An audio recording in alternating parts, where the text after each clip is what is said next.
करते हैं अपने मतलब से। यदि हमारा कोई कार्य बिगड़ गया, भगवान जी हमारा कार्य बिगड़ गया है, संभालो। कुछ ना कुछ कारण होता है, तभी हम परमेश्वर को याद करते हैं।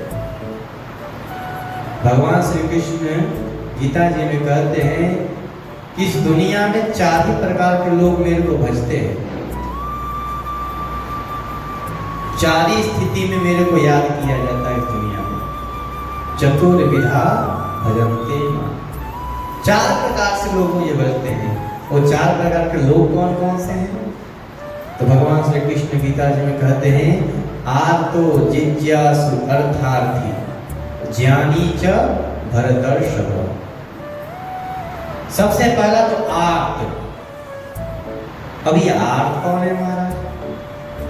तो आर्त कहते हैं जिसके पास संकट आया। महाराज सर में दर्द हो रहा है, भगवान के पास, भगवान सर में दर्द हो रहा है, ठीक करवाऊंगा। ये है आर्त। जो दिन दुखी है, जो लाचार है, वो आर्त है। वो भगवान के शरण में जाते हैं। जब यानी कष्ट आया, दुख आया, तो भगवान के शरण में गए। ये आर्त। और दूसरा कहते हैं अर्थार्थी। अर्थार्थी किसे कहते हैं महाराज? तो अर्थार्थी का अर्थ है कि महाराज भगवान के पास गए, भगवान 100 रुपए मुझे दिला दोगे तो तुम्हें 2 रुपए का लड्डू चढ़ाऊंगा। ऐसे भगत को अर्थार्थी कहते हैं। यानी कि आप मुझे इतना दो तो मैं आपको इतना सा दे दूंगा। हम कुछ तो इतना बोल को भी नहीं देते हैं, भूल जाते हैं। कौन सा? कब कहे थे तुमसे? चलो हो गया काम ना हमारा। कहते हैं ऐसे भी भगत होते हैं हमारे भजने वाले। और तीसरा भक्त कहते हैं कि जिज्ञासु, जिनके अंदर मुझे जानने की इच्छा हो कि परमेश्वर है कौन, हम कौन है, परमेश्वर कौन है, हम दोनों में क्या कोई अंतर है? जब हम परमेश्वर के स्वरूप को, उन परमेश्वर के गुण लीलाओं को श्रवण करते हैं, उस पे अपने मति को लगाते हैं, उनको जानने की इच्छा रखते हैं। कभी किसी के पास जाकर के प्रभु हमें ये बताइए भगवान राम कौन है, ये कौन है? ये तीसरे प्रकार के भक्त हैं, यानी कि जिज्ञासु, जिज्ञासा रखते हैं भगवान को जानने के लिए। और आप रामचरितमानस पढ़िए, उसमें जितने भक्त हैं अधिक से अधिक ज्ञानी और जिज्ञासु ही हैं। जिज्ञासु जाते हैं ज्ञानी के पास। एक बार त्रेता युग माही सब भुगए कुंभज सिपाही। भगवान शिव जी जैसा परम तपस्वी, परम योगी भी अगस्त्य ऋषि के पास जाकर के और उनसे भगवान की कथा सुनने की इच्छा करते हैं, जिज्ञासा रखते हैं। भगवान कहते हैं तीसरे प्रकार के भगत हैं जिज्ञासु। और चौथे प्रकार के और विशेष कहते हैं, चौथे प्रकार के मेरे भक्त हैं ज्ञानी, जो पहले जिज्ञासा किए और जिज्ञासा के बाद बस मुझे समझ गए ये दुनिया सब मिथ्या है, यदि कुछ सत्य है तो परमेश्वर।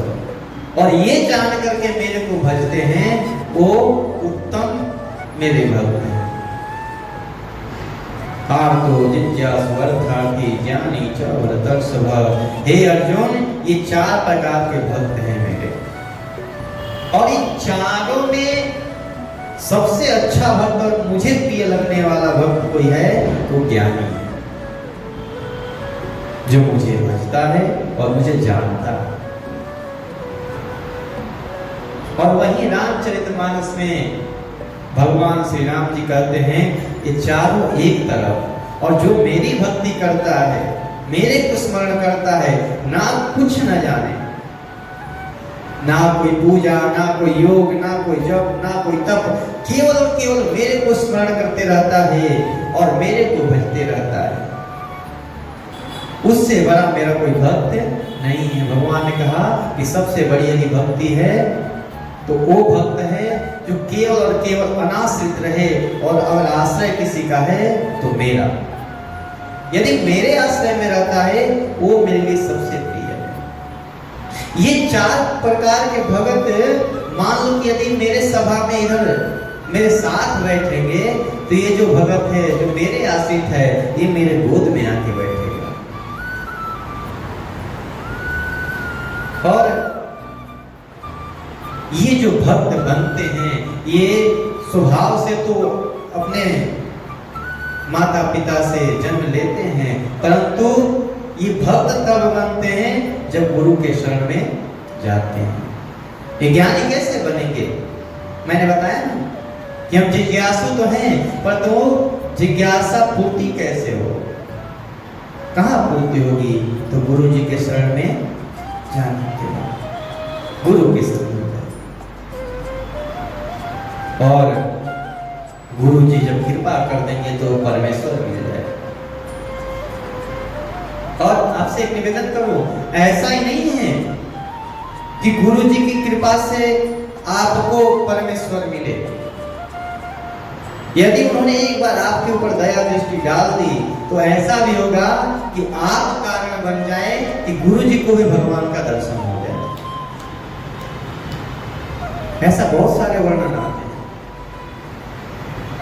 ऐसे ही अभी जिनका मैंने वर्णन किया अगस्त्य ऋषि, जिनका एक नाम है कुंभज ऋषि। कुंभज ऋषि के एक शिष्य हैं जिनका नाम है सुतीक्ष्ण जी। तो कुंभज ऋषि एक शालग्राम जी को रखे। शालग्राम देखें कैसे होते हैं, वर्ण कैसा होता है उनका, श्याम वर्ण के होते हैं ना, काले काले से, बिल्कुल जामुन के जैसे, है ना? ये हमारे जामुन भगवान है। तो एक दिन कुंभज ऋषि का सेवा सुतीक्ष्ण जी कर रहे थे। कुंभज ऋषि को कहीं तीर्थ यात्रा में जाना पड़ गया, तो बोले कि देखो मैं तो अब जा रहा हूँ तीर्थ यात्रा में, लेकिन मेरे ठाकुर जी की सेवा तुम करना, खूब सेवा करना, और जब तक मैं आ जाऊं तब तक निरंतर इनका बढ़िया से स्नान कराना, भोग लगाना, भोग लगा करके तब तुम भोग पाना। सुतीक्ष्ण जी ने कहा कि ठीक है प्रभु, मैं ऐसा ही करूंगा। एक दिन शालग्राम जी को लेकर के और सुतीक्ष्ण जी नदी में स्नान करने जा रहे थे। तब तक रास्ते में एक जामुन का पेड़ दिखाई दे दिया, उस पे खूब सुंदर सुंदर जामुन लगे हुए थे। बोले कि अच्छा फल है, अब ऐसा करते हैं इसी का भगवान को भोग लगा देंगे ठाकुर जी को। अब सुतीक्ष्ण जी को पेड़ पे चढ़ना ना आए, उनने क्या किया कि हाथ में देखा कि शालग्राम भगवान है, इतने छोटे हैं, बोले हैं इन्हीं से मार देते हैं।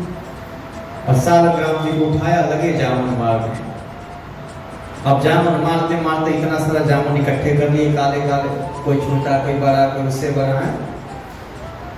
और मारते मारते अब जामुन भी काला और शालग्राम जी भी काले। अब ना जाने शालग्राम जी कहाँ खो गए। अब सुतीक्ष्ण जी लगे जामुन में ढूंढने की शालग्राम जी कौन से हैं। अब उनके तो पसीने छूट गए कि शालग्राम जी खो गए, गुरु जी के ठाकुर जी खो गए, अब क्या करूं? तब उन्होंने दिमाग लगाया कि अब ऐसा करता हूं कि ये जो फल है ये भी तो उन्हीं के जैसा है ना, इनको ही रख देता हूं। और जिस स्थान पर ठाकुर जी रखते थे उस स्थान पर एक जामुन रख दिया, उनको बढ़िया सब तिलक लगा दिया, रोली लगा दिया, कुमकुम से सब श्रृंगार कर करके बैठा दिया। तब तक उसी दिन गुरु जी आ गए। गुरु जी ने देखा कि वाह क्या शालग्राम जी चमक रहे हैं, चमक ही अलग है। गुरु जी ने बोला कि बेटा इतना तो चमक मैं भी सेवा करता था तो नहीं आता था, आज तुमने सेवा किया तो इतना चमक। बोला हाँ गुरु जी आपके चेले हैं ना, सब कृपा है भगवान की। उस दिन तक कुंभज ऋषि सोच लिए कि चलो कोई नहीं, सेवा है इसलिए चमक आ रही है। अगले दिन प्रातः काल में कुंभा जी से सोचे कि अब चलो, अब मैं स्नान आदि करा करके ठाकुर जी की सेवा करूं। बोला कि आओ सुतीक्ष्ण, जल लेकर के आओ, अब हम भगवान की सेवा करेंगे। सुतीक्ष्ण जी जल का पात्र लेकर के आए और जैसे ही अगस्त्य ऋषि अपने हाथ पर शालग्राम जी को विराजमान करके और पहले तो अभिषेक कर लिया और हाथ पर विराजमान करके जैसे उनको पोछने वाले थे, बढ़िया से स्नान आदि करके जो पंचामृत इत्यादि लगे थे सब उतार ही रहे थे कि जैसे ऐसे अंगूठा लगाए तब तक ऊपर का छिलका सब उतर गया। बोले अरे ये शालग्राम ये दब कैसे रहे हैं? अब सुतीक्ष्ण जी बोले अरे ये क्या हो गया? मेरे को लग रहा ठाकुर जी थे, ये भी थोड़ा कठोर होंगे, ये तो पिघल गए। अब कुंभा जी से जैसे जैसे उसको खींचते जाए वो वैसे वैसे समाप्त होते जाए। अब बचे क्या? काले ठाकुर जी से हरे छोटे से ठाकुर निकल गए। सुतीक्ष्ण जी बोले बेटा ये क्या है? अब तो सोचे सुतीक्ष्ण जी के आज में फंस गए। तो कहते हैं पुनि पुनि चंदन पुनि पुनि पानी, ठाकुर जी गल गए मैं क्या जानूं। बार बार आप चंदन लगा रहे हो, फिर पानी चढ़ा रहे हो, फिर चंदन लगा रहे हो, फिर पानी चढ़ा रहे हो। अब उसको रगड़ रगड़ के आपने गला दिया तो मैं क्या करूं? मैं तो ठाकुर जी को रखा था। सुतीक्ष्ण जी को इस बात को सुनकर के बोलते हैं कि आपको ये लगता है कि ठाकुर जी को कहीं गुम कर दिया है, तो इसलिए बहाने बना रहा है। उन्होंने कहा कि अब तू मेरे आश्रम से निकल जा, तूने मेरे ठाकुर जी को खवा दिया, अब तू मेरे ठाकुर जी को मेरे से मिलवाएगा, मेरे ठाकुर जी लेकर के आएगा, उसी दिन अपने चरण को मेरे आश्रम में रखना, अन्यथा रखना मत। और गुरु जी की आज्ञा है, स्वीकार करके और सुतीक्ष्ण जी चल दिए और जा करके घोर तपस्या करने लगे कि मुझे वो ठाकुर जी चाहिए जिनको लेकर के मैं गुरु जी के आश्रम में जाऊं। और रामचरितमानस में इसका विस्तार से वर्णन है कि सुतीक्ष्ण जी का शरीर तपस्या करते करते इतना गल गया है कि मांस तो रहे ही नहीं शरीर में, केवल अस्थियां दिखाई दे रही है। और जैसे उनको पता चला कि परम परमेश्वर भगवान नारायण चक्रवर्ती महाराज जी के घर में राम के रूप में आए हैं, उनके इंतजार में लग गए कि प्रभु आप आओ, तब आपको लेकर के मैं अपने गुरु जी के आश्रम में जाऊंगा। इस तपस्या में उनका पूरा शरीर गल गया है महाराज। और जैसे ही रघुनाथ जी ने उनके तपस्या को स्वीकार किया, माता जानकी और लक्ष्मण जी के साथ सुतीक्ष्ण जी को दर्शन देते हैं। सुतीक्ष्ण जी को दर्शन देते हैं। सुतीक्ष्ण जी कहते हैं प्रभु अब आप यहाँ मत रहिए, अब आप चलिए मेरे गुरु जी के आश्रम में। बहुत दिन हो गए गुरु जी के आश्रम में गए हुए, आप आ गए ठीक है, मैं तो इंतजार कर ही रहा था, परंतु मेरे से अधिक मेरे गुरु जी आपका इंतजार कर रहे हैं, आप चलिए। राम लक्ष्मण और माता जानकी को लेकर के सुतीक्ष्ण जी अगस्त्य ऋषि के आश्रम पे पहुंचते हैं। उनको दरवाजे पर ही कहते हैं कि प्रभु आप जरा यहीं पे ठहरिए, मैं गुरु जी की आज्ञा लेकर के गुरु जी को बता के आता हूँ कि प्रभु जिन भगवान को ढूंढने के लिए, जिन भगवान को लाने के लिए आपने मुझे भेजा था, आज वो परमेश्वर आपके दरवाजे पर खड़ा है, चलिए। और जा करके अगस्त्य ऋषि को प्रणाम करते हैं, साष्टांग दंडवत। जब अगस्त्य ऋषि देखते हैं कि आज सुतीक्ष्ण इतने दिनों बाद आया है, कोई ना कोई तो कारण अवश्य है। सुतीक्ष्ण कहते हैं कि प्रभु जिन भगवान को ढूंढने के लिए आपने मुझे भेजा था ना, उनको लेकर के आया हूँ। बोले लेकर के आया हो, कहाँ है? 2 साल हमारे। बोले वो छोटे वाले नहीं, और वो छोटे आपने दिया था मेरे को, अब वो बड़े हो गए हैं, अब 1 नहीं आए हैं, अब 3 आए हैं, चलो तो सही। बोले 3 आए हैं? बोले हाँ, मैंने सुना कि इस धराधाम पर, इस पृथ्वी लोक पर वो परमेश्वर चक्रवर्ती महाराज दशरथ के घर जन्म लिए हैं, उन्हीं को मैं लेकर के आया हूँ। राम लक्ष्मण जानकी आए हैं, चलिए उनके दर्शन करें। अगस्त ऋषि सोचे कि वास्तव में बोल रहा है या फिर से मुझे झूठ बोल रहा है मेरे से। एक शिष्य को भेजा कि जा करके देखो तो कोई आया है क्या। शिष्य दौड़ा दौड़ा गया, देखा आए तो है 3 लोग। हाँ करके बोला गुरु जी सत्य कह रहे हैं, ये 3 लोग कोई आया है बाबा, जिनमें 2 पुरुष है और 1 स्त्री है। ये सुन करके अगस्त ऋषि के आंखों में अश्रुधारा बहने लगे। महाराज कि धन्य है तुम, धन्य है ऐसा शिष्य। अरे मैं तो शालिग्राम जी का पूजन कर रहा था, उस शालिग्राम से तूने अपने भक्ति भाव से मेरे को मेरे परमेश्वर से मिला दिया। आज उस परमेश्वर का दर्शन मैं करूंगा। अरे तेरे जैसा शिष्य कहाँ मिलेगा। मैंने उस दिन डांट के अगर तेरे को निकाला नहीं होता आश्रम से तो आज ना तुझे दर्शन होता और ना मुझे दर्शन होता। और अगस्त ऋषि प्रभु का दर्शन करने के लिए गए हैं, उनको प्रणाम किए। कहने का तात्पर्य है कि यदि गुरु जी डांटे भी तो उसमें कुछ अहित नहीं हो सकता। वो फटकार भी लगाएंगे तो हमारे हित के लिए।